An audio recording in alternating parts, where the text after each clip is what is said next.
In the Las Vegas hotel that he played at. And I watch him and it's just like I'm still captivated. I still get drowned in all the music and him singing it and pouring his heart out and yet having fun at it too. One of the things I do like about this performance that you're seeing tonight is that you get to see his rapport that he had with his audience and the rapport that he had with his musicians and his sense of humor. Elvis could laugh at just about anything that made him laugh that was funny, and we all would laugh with him, and we never knew why we were laughing, just because he was laughing. So he had a great sense of humor. Tonight I'm going to share with you 3 songs that I picked out because of their stories, and I hope you enjoy them as much as I do. Tonight you'll listen to a song, but I don't know, I'm sure most of you have heard. It's called Don't. It's one of his earlier songs of 1956. And Elvis was only 21 years old when he sang this song. And I listened to it and I thought, my gosh, how did the delivery of it and the feelings and the maturity after singing all the rock and roll of Hound Dog and Teddy Bear and then go into Don't. It was very touching for me to listen to that and think, gosh, it felt like he was talking to someone, pouring his heart out, and there was a yearning in his voice. The second song is probably the most, I would say, single recording that really represents Elvis's voice and talent, and that is It's Now or Never. To branch out into a different kind of music, the delivery of the 2 verses, the beauty of his voice throughout, and the big finish really is all the characteristics of one of the greatest voices of the rock era. And when you hear it and hear it again and think, oh my gosh, the power that he had. Now, when I was here in Germany and I met him, he practiced singing every single night. You may not believe this, But Elvis was so nervous about returning to the States, he thought he lost his fans or they wouldn't be with him anymore because maybe they went on to other new singers that came about. He'd been away for 2 years. He was getting songs of all the recordings that Fabian was doing, Ricky Nelson, the top people who had rose to fame while he was gone. So he started thinking, well then maybe I shouldn't go back to rock and roll. Maybe I should sing, ballads, which he did, but more it was the fear of just getting lost in, the 2 years. So he practiced and harmonized with the guys that were with him. He brought the friends over with him from Memphis because he was quite lonely during that time. And his big thing was he wanted to hit the high notes. And the tenor notes of a tenor singer. I'm not familiar with how it all goes in the course of songs, but his big thing was going as high as he possibly could, and that "It's Now or Never" was the song that he practiced for. So I want you to listen to that. And the last song is "I Can't Help Falling in Love with You," and that song was a song that he ended in all of his shows. And the reason why he sang that song was because of all of you, new and old and young. There was so much support for him throughout his career when he first started, when he went into the Army, and it continued until he passed. When I was there, he brought out, meaning in Bad Nauheim, Germany, he brought out albums for me to look at of all the fans that sent him pictures and wrote him letters. He must have had maybe 9 or 10 throughout the 2 years he was there. And he brought them all to Grayson and put them in the office. And he would go back every once in a while and just take a look at all the people who supported him and still hung there with him. So I Can't Help Falling in Love is really for all of you who were there for him then, and you're still there for him now. Thank you and enjoy.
Just like the willow,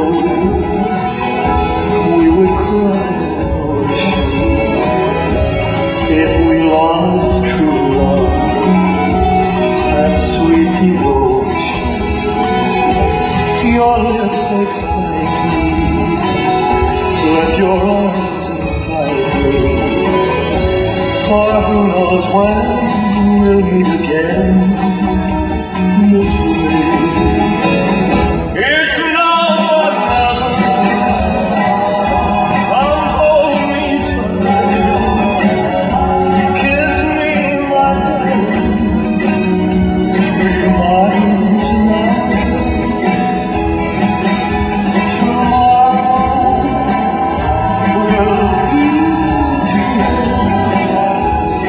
It's not ordinary, my love. It's not ordinary, my love. It's not ordinary, my love.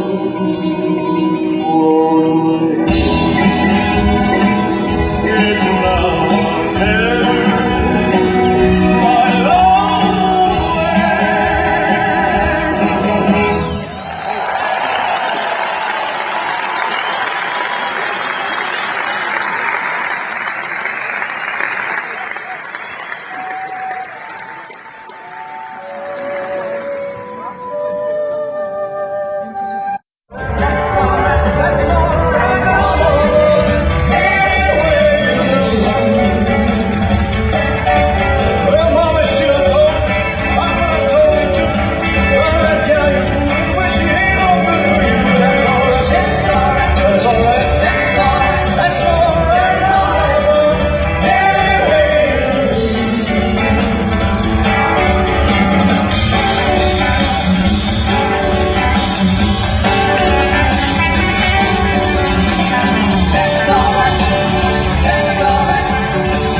I touched them and they burst apart with sweet memories.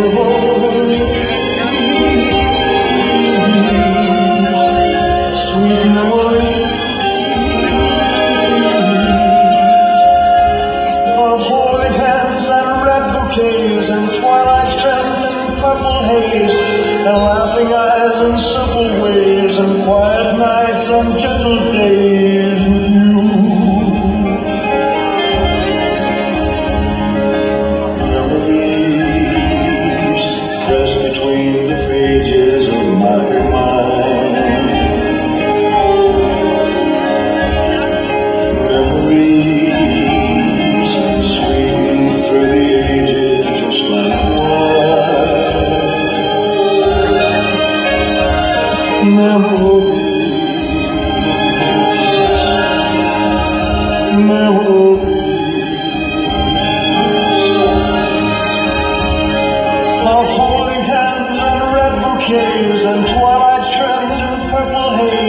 and laughing eyes and simple ways and quiet nights and gentle days with you. Memories press between the pages of my mind. Memories sweeten through the ages just like wine. Memories,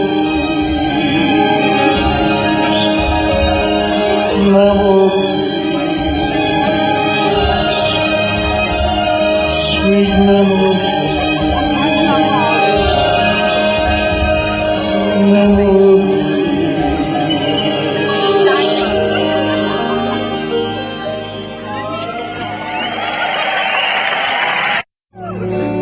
you have made my life complete, and I love you so. Love me tender, love me true, all my dreams fulfill. For my darling, I love you, and I always will. Love me tender, love me long, take me to your heart. For it's there that I belong, and will never part. Love me tender, love me true, all my dreams fulfill. For my darling, I love you, and I always will.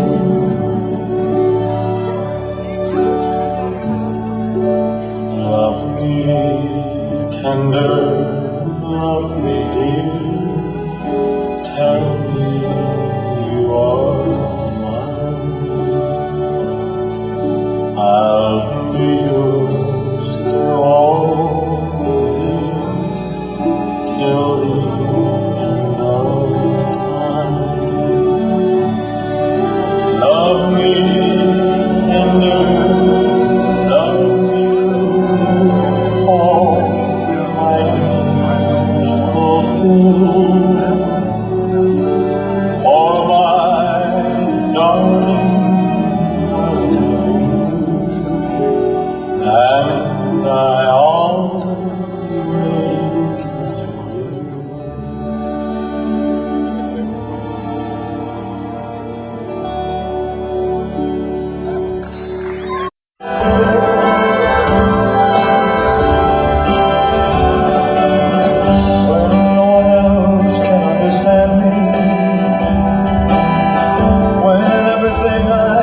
so beautiful. Listen, please, I hope you all enjoyed yourself this evening. I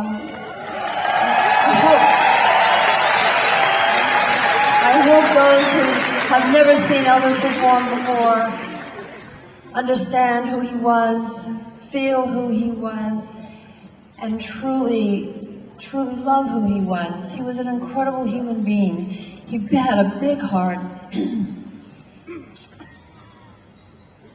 And he went too soon. So you get to see, I mean, has anyone here, how many people have not seen Elvis Presley perform or live or, no, not that many actually. You've all, a lot of you have, but it is incredible to watch him. Pardon me? I don't understand. F-slips? Okay. Anyway, I'm glad you enjoyed the show, and I want to please help me applaud this wonderful, wonderful orchestra, the Czech National Symphony Orchestra, and our maestro, Robin Smith.